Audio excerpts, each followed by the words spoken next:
It was an odd thing for Jesus to have said, "Don't cling to me." After all, they had just been separated by death itself and were now reunited. It would have been the most natural thing in the world, would it not, for Mary and Jesus to have embraced like the dearest of friends or lovers who would have met one another in an airport after miles and days had separated them. "Don't cling to me," Jesus said. It was strange, don't you think? Unless Jesus now knew something that can only be learned from a death experience. Embracing may have been the most natural of things to re-establish life as they had known it. But Jesus had not merely returned from the dead. Jesus had been resurrected. Jesus had not been resuscitated and brought back to the same life that he had left. Jesus had experienced resurrection to a new life.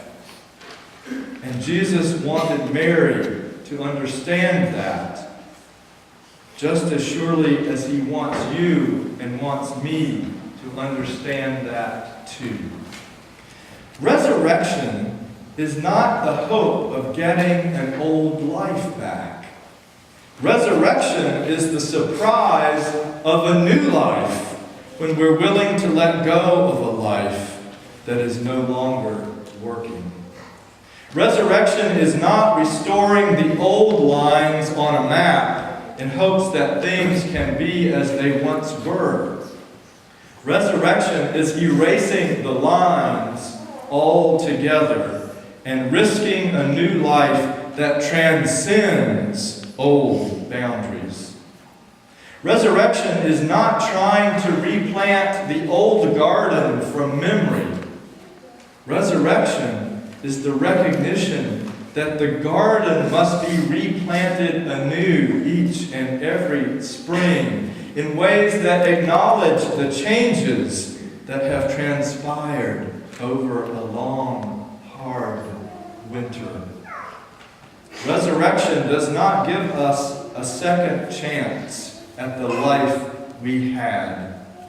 Resurrection calls us to a completely new life altogether, in all its frightening and exhilarating possibility. Jesus knew that, and so he told Mary, "Do not cling to me." But embracing resurrected life is never easy. You'd think that it would be. After all, who doesn't want life to be different than it is? But it's not like you can snap your fingers and make it happen in an instant. Clinging is natural, even when it's not always helpful. Resurrection goes against the grain. I recently read a book on Buddhist mindfulness called "It's Easier Than You Think" by Sylvia Boorstein. Good book.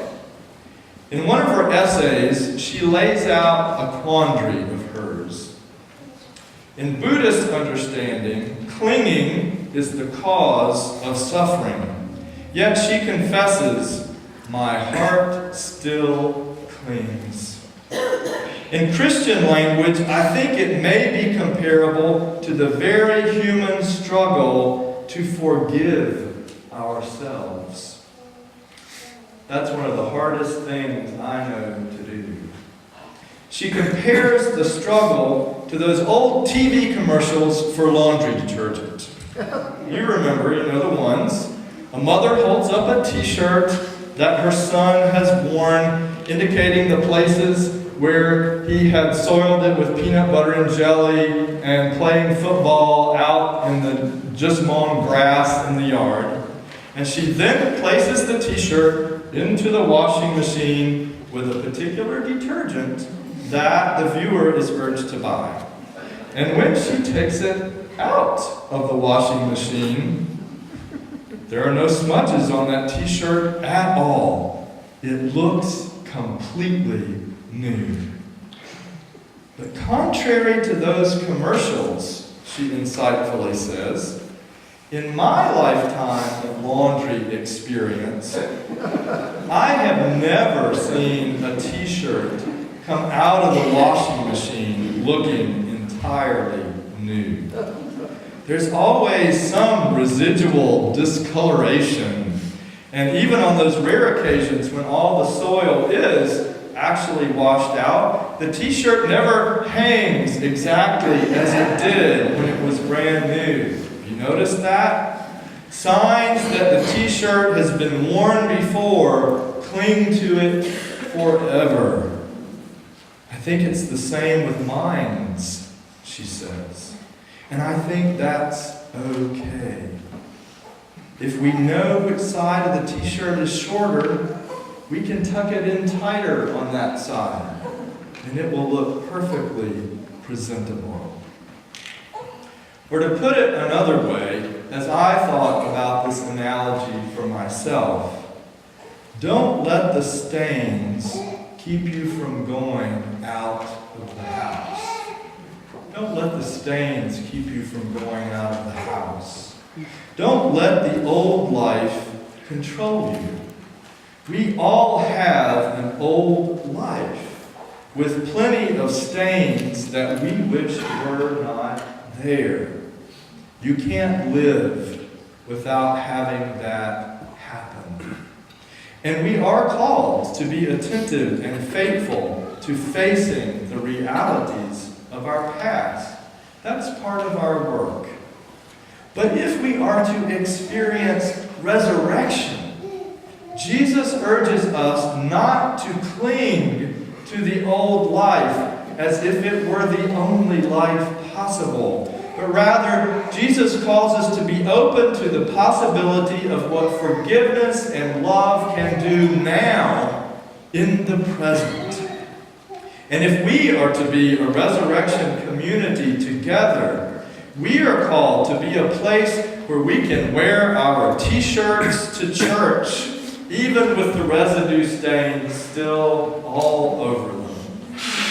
If we are to be a resurrection community, we are called to be present in the world where the hardest things happen, and in the midst of the hard things, to hold out the possibility of new life, a more complete justice, and a deeper, more vulnerable love. And friends, if we are to be a resurrection community, it may even be that we need to stop holding on so tightly to Jesus. A rather radical thing for a pastor to say. It may be that we need to stop holding on to Jesus so tightly, wrapping him in cliche and doctrine, and placing him in tombs of our own making until he can no longer breathe among us.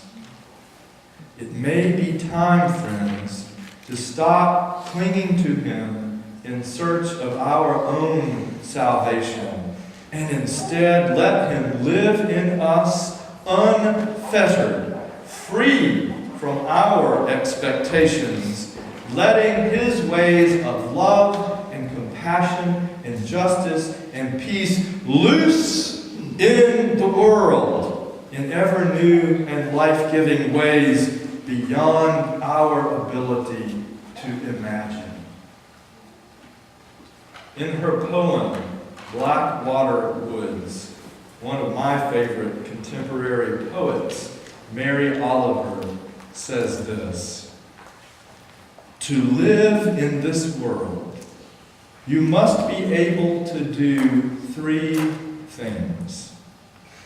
To love what is mortal, to hold it against your bones, knowing that your own life depends on it, and when the time comes to let it go, to let it go."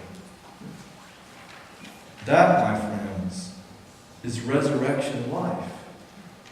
To love, to hold, and to let it go.